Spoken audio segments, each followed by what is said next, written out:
안녕하세요. 부자오빠입니다. 오늘도 증시 분위기가 썩 좋지 않죠. 지금 삼성전자가 0.1% 정도 하락하고 있고요. 코스피는 0.3% 하락하면서 어느새 2700포인트대까지 밀렸습니다. 진짜 국내 주식 너무 노잼이고 답 없다 라고 생각하시는 분들이 많으실 것 같은데, 사실 어제 미국 증시도 굉장히 많이 빠졌었거든요. 다우존스가 1.5%, 나스닥 2.1%, S&P 500 1.8%, 오히려 오늘 코스피보다도 더 빠졌습니다.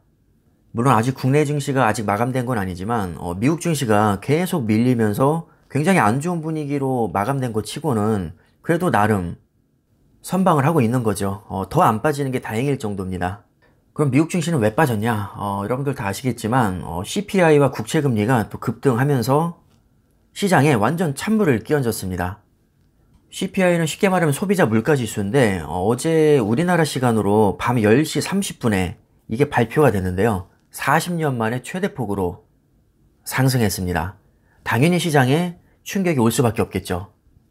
무려 7.5%나 급등했는데 사실 이전부터 전문가들 사이에서는 약 7.3% 정도 오를 것이라고 예상이 되면서 이미 주가에는 선반영이 어느 정도 됐습니다. 7.3%를 예상했는데 7.5%가 나왔으니까 이게 어떻게 보면 거의 근사치에 가깝게 맞춘 건데, 그럼에도 불구하고 시장에서는 요즘 분위기가 워낙에 안 좋다 보니까 이게 또 악재로 크게 작용을 했습니다. 왜냐면 당장 3월부터 금리 인상이 거의 확실시되고 있는데 이 횟수를 놓고 말이 많습니다. 종전에는 세네 번 정도로 얘기됐다가 인플레이션이 생각보다 심각해지면서 최대 7번에서 8번까지도 전망치가 나오고 있습니다. 심지어 뱅크 오브 아메리카에서는 올해만 7번 올리고 내년에도 4번 추가로 올리면서 총 11번까지 금리 인상할 것이다. 이런 어마무시한 전망이 나왔습니다. 그럼 금리를 올리면 뭐가 안 좋냐? 우리가 예전으로 되돌아가서 코로나 때 경제가 박살이 나면서 시중에 달러를 엄청 뿌려댔단 말이죠. 심지어 현금으로 그냥 막 보조금을 퍼줬습니다. 자, 그러니까 사람들이 갑자기 돈이 생기니까 그 돈으로 주식도 하고 코인도 하고 또 대출도 싸게 너무 잘해주니까 추가 대출 받아서 이때가 기회다 하고 주식에 또 때려 박습니다. 이렇게 시중에 돈이 많이 도니까 주식이든 코인이든 부동산이든 자산에 거품이 끼기 시작하고 경제가 일시적으로 너무 과열이 되는 거죠. 인플레이션이 적당하면 아무 문제가 없는데 인간적으로 돈을 너무 많이 뿌린 겁니다. 그래서 돈 푸는 속도를 줄이는 테이퍼링, 그 후에 금리 인상, 또 그 후에 양적 긴축까지. 이제는 반대로 시중에 돈을 걷어들이라고 하니까 자산의 거품이 많이 빠지고 있는 상태입니다. 실제로 코인도 고점 대비 굉장히 많이 빠졌고 미국 주식 마찬가지고요. 국내 주식도 마찬가지입니다. 우리나라는 또 미국보다 금리를 빨리 올렸잖아요. 그래서 지금 목돈이 생기면 주식 대신에 대출부터 갚는다는 기사가 벌써부터 막 나오고 있습니다. 이제 사실상 영끌 B2 시대는 끝났다는 기사까지 나오고 있는데 그럴 수밖에 없죠. 당장 금리가 오르니까 이자 부담이 훨씬 더 이제 가중이 됩니다.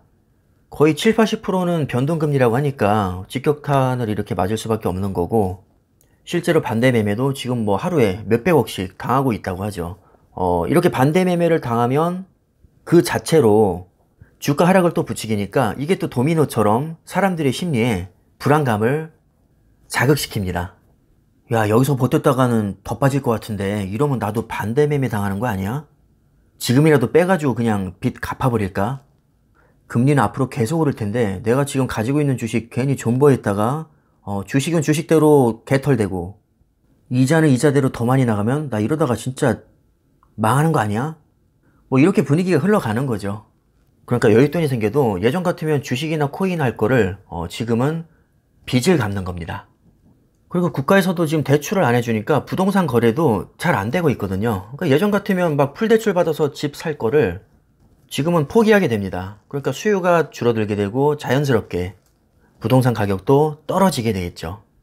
기업 입장에서도 금리가 올라서 좋을 게 별로 없습니다. 일단은 본인들이 지금 대출받고 있는 금액, 이자 부담이 높아지니까 순이익 감소하죠. 그리고 앞으로 대규모 투자 들어갈 때도 더 부담이 됩니다. 그리고 개인들이 주식을 막 사줘야 주가가 오를 텐데 반대 매매 당하고 있고, 돈이 생겨도 주식 안 사고 그 돈으로 빚을 갚고 있고, 금리 인상이다, 양적 긴축이다, 자꾸 언론에서는 안 좋은 얘기만 해대니까 쫄아서 들어오질 못합니다. 더 빠질까봐. 그래서 애플, 구글, 아마존처럼 막 역대급 실적을 내도 그냥 그날만 잠깐 올랐다가 또다시 이렇게 폭락을 하고 있는 거죠.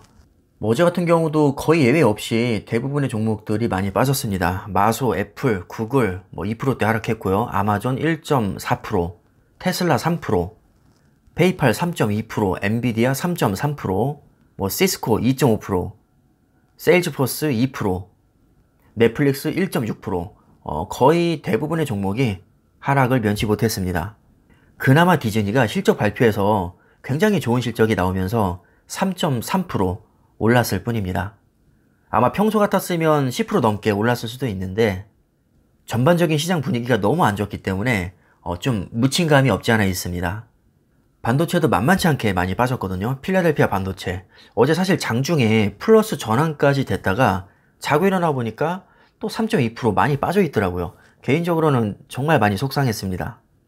AMD 5% 넘게 빠졌고요. ASML 3.4%, TSMC 0.6%, 퀄컴 5.4%, 엔비디아도 3.3%나 빠졌습니다. 지금 제가 말씀드린 기업들이 실적이 안 좋아서 전망이 어두워서 주가가 빠졌을까요? 절대 아닙니다.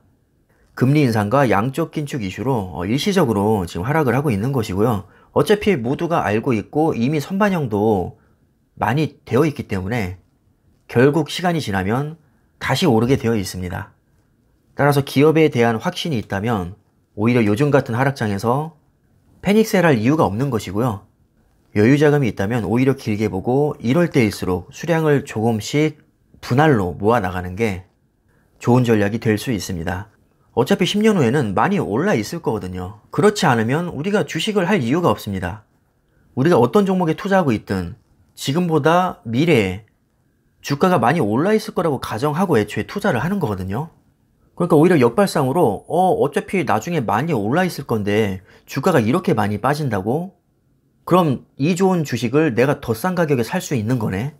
뭐 그렇다고 너무 무리해서 들어가는 것도 문제가 있지만 최소한 쫄 필요는 없다는 겁니다. 주가가 아무리 빠져도 수량은 줄지 않거든요. 단지 사람의 심리나 시장의 상황에 따라서 일시적으로 출렁일 뿐입니다.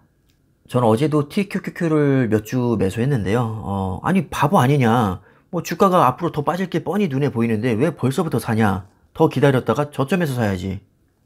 아마 이렇게 생각하실지 모르겠습니다. 제가 장담하는데요. 지금 못 사면 여기서 더 빠져도 못 삽니다.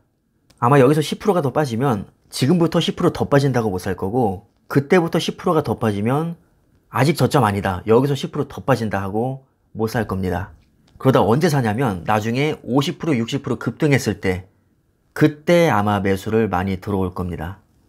어차피 나중에 10배 오를 주식이라고 생각하고 투자를 하고 있는데 굳이 최저점에서 살 필요가 없습니다. 지금이 저점이 아니더라도 충분히 싼 가격이고요.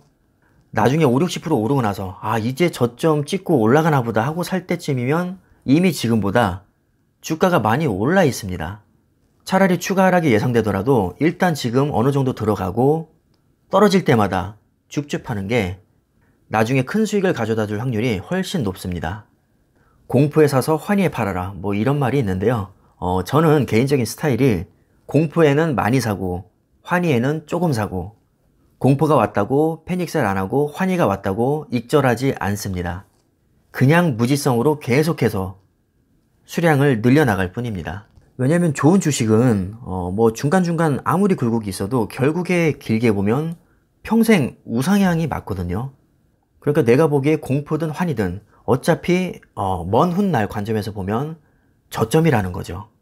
따라서 좋은 주식에 투자하고 있다면 오르든 떨어지든 뭐 폭등하든 폭락하든 그냥 무조건 존버하면 되는 것이고요.